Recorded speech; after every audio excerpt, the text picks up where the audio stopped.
Hello. So I'm gonna try and make this as brief as possible. This is the most, um, this is very different to what I usually do, which is just posting little scenes and bits of movies that I really like. Um, the other day, when I had a day off, I tried to actually put together essentially almost a short film version of this movie, one of the two movies I'm going to show in this video. I basically ended up making a short film version of it just by editing it together, and alas, tried to upload it and got essentially to the 99% mark of the whole upload, create YouTube video, blah blah blah, and then at the checks point of uploading the video, hey presto, sorry, your video has been blocked completely for copyright purposes because it mirrors content from a DVD. And I was like, well, duh. And I was hoping, considering the age of the movie, that I was going to get away with that, but evidently not.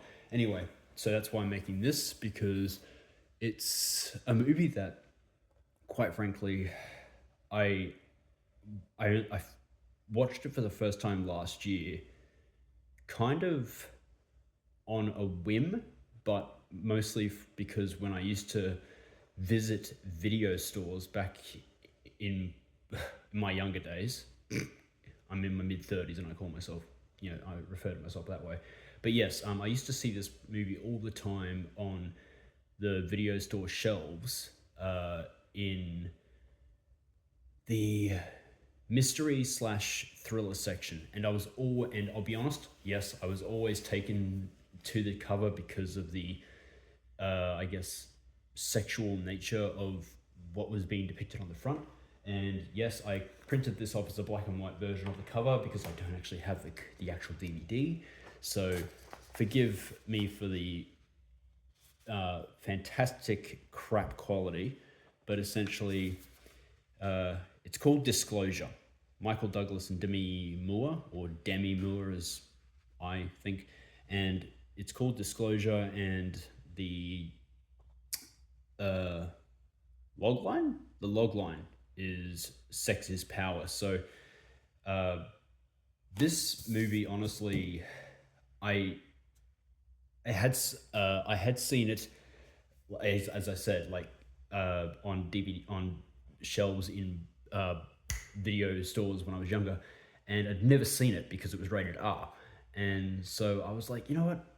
And last year I was like, on a whim, I was like, I'm gonna download this movie and just give it a shot. And by the way, yes, I because at least in Australia, DVDs and Blu-rays are becoming more and more obsolete in stores.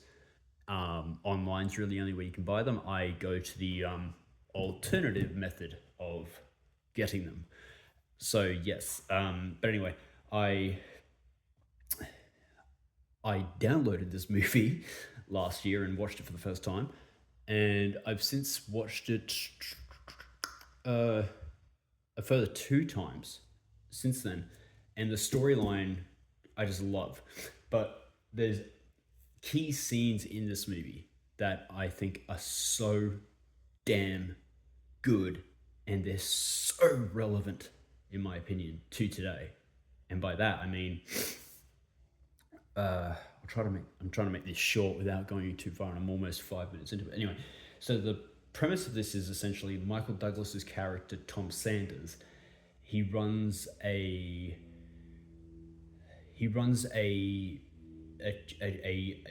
technology department within the firm of which he works for, which I'm gonna say it's Archemax, the firm he works for. But anyway, he runs a certain department within it, and the company itself is on the cusp of sealing a $100 million deal to supply chips for its new virtual data storage program, which it's on the cusp of creating.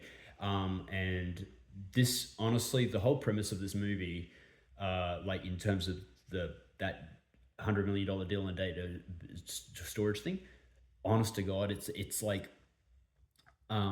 if you do choose to watch this movie, there are so many elements of it that just like go, holy cow, we're literally living that today, but like as in that technology side of things. But at the same time, uh, it really shows how,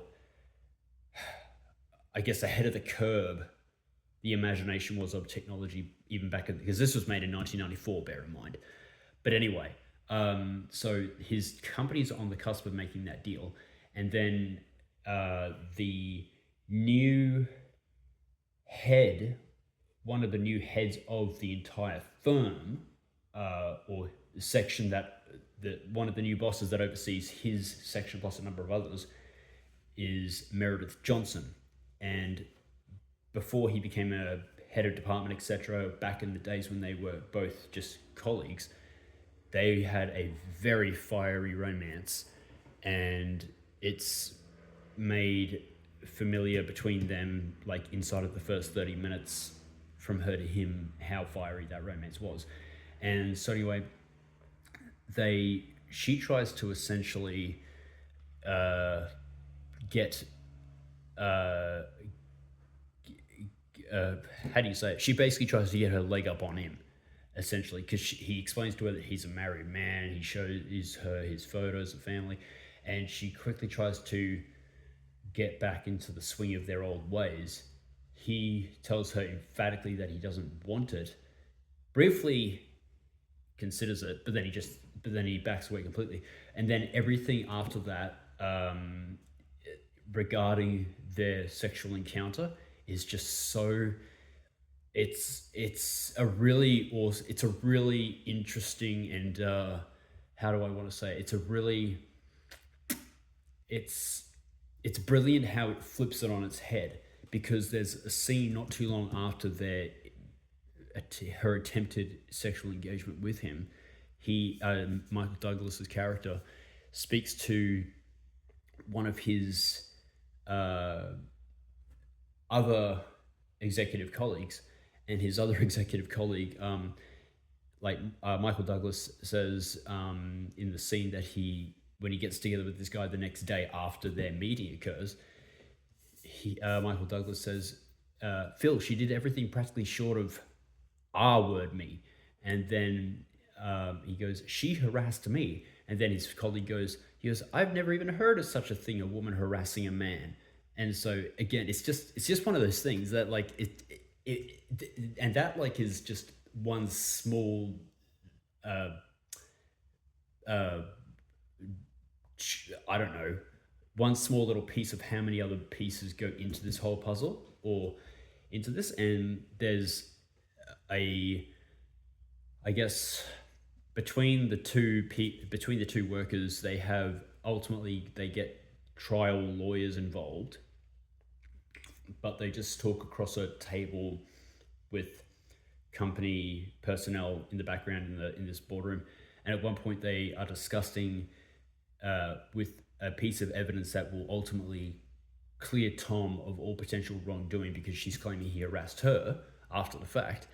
And there is a piece of evidence that eventually comes to light, and when it's presented, it really, really puts a solid new perspective into the whole. If a man says no, isn't it the same as when a woman says no? And it's a very powerful scene, very powerful. But anyway, that's one of the movies that I highly recommend, that I've really enjoyed since first viewing it. The other one is, quite frankly, I think, excuse me, it's a Bruce Willis movie that every time I tell people about it or recommend people it, they don't even know what I'm talking about. Like, they've never heard of it. And it blows me away, because I think, honestly, this movie, striking distance, provided you've not heard of it. If you've heard of it, awesome. But this is honestly, in my opinion, one of the most underrated Bruce Willis movies there is. I mean, I'm Australian, and I got into this movie again. I first became aware of it when I went to video stores when I was younger, and I was not allowed to watch Die Hard until I was basically 15. Strict upbringing in that regard. I wasn't allowed to watch Die Hard until then, and before that, barely was allowed to watch The Sixth Sense. The only other movie of his that I was aware of, other than Die Hard, of his was Mercury Rising. I watched that religiously when it came on TV. I would occasionally borrow out of the video store, and then once when I finally borrowed this out of the video store, I just the storyline to this, honest to God, is I've watched this movie religiously over the years. Like, I've watched it so many damn times. I used to borrow it all the time from the video store, and I mean all the time. Essentially, the premise is die-hard action hero Bruce Willis stars in this striking thriller about a Pittsburgh cop who isn't afraid to rock the boat in his search for a serial killer. From the producer of such hits as Under Siege, LA Confidential, and a sizzling supporting cast that includes Sarah Jessica Parker, Dennis Farina, and John Mahoney, Striking Distance is a white-knuckle thrill ride, blah, blah, blah, blah, because it goes into, all this other stuff. The story itself essentially is centered on police corruption, heavy police corruption, and Tom Hardy, Bruce Willis's Tom Hardy. I found that kind of funny when Tom Hardy first started becoming a famous household name personally, but his character is intertwined with family who are all in police within the Pittsburgh police department. Like, he's got his father is the chief of police. He's got an uncle who is like a lieutenant, like right up in the police. He's got his partner, which there's an interesting area there, but his whole family's tied up in the police, and the whole thing comes down to corruption and essentially him being considered a rat, and then the whole department essentially going like that to him, and he has to basically I think it's I'm pretty sure from memory the him trying to prove ultimately that he was not the rat, it's over the course of like from when the original event took place, the events of abducting young women, killing them, and him having clear awareness of who these women were from his previous life, because like every single one of the victims who turns up by this killer, he's known from his younger days. And I'm pretty sure the whole thing from when they first started happening to when he starts trying to figure out really who the killer is, I think it's over like a 1.5 years period, maybe 2 years. But anyway, this movie, Striking Distance, again, can't recommend it enough. This and Disclosure. Thanks for bearing through that. Hope it wasn't too long. Yeah, cheers.